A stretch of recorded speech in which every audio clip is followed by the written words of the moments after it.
School পড়ুয়াদের সঙ্গে nostalgic মুডে ধরা দিলেন রাজ্যপাল ইন্দ্রসেনা রেটিনাল্লো। আজ রাজধানীর রামনগর বাণী বিদ্যাপীঠ স্কুলে এসেছিলেন রাজ্যপাল। স্কাউট গাইড, স্বেচ্ছাসেবক ও শিক্ষার্থীদের সঙ্গে রাজ্যপালের মত বিনিময় সভা ছিল স্কুলে। রাজ্যপাল স্কুলে পৌঁছতেই পড়ুয়াদের মধ্যে সৃষ্টি হয় এক অনাবিল আনন্দ। প্রথমে রাজ্যপালকে উষ্ণ অভ্যর্থনা জানানো হয় স্কুলের তরফে।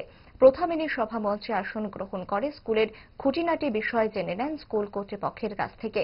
স্কুল পড়ুয়াদের সঙ্গে খোলামেলা আলাপচারিতায় নিজের শৈশব জীবনের নানা স্মৃতির কথায় ডুবে যেতেও দেখা গেল রাজ্যপালকে।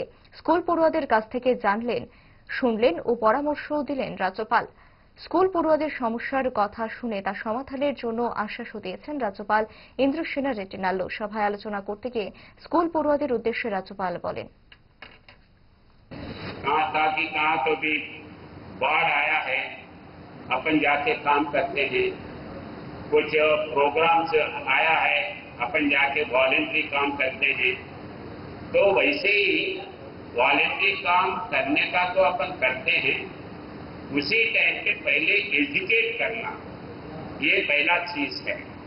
तो अब उन्होंने बुलाए, अपन गए, जाने तक ज्यादा टाइम हो सकता है, तो उस दृष्टि से ये करने का है। वैसे ही रोड के ऊपर एक्सीडेंट है तो अलग अलग ये भी अपन कर सकते हैं।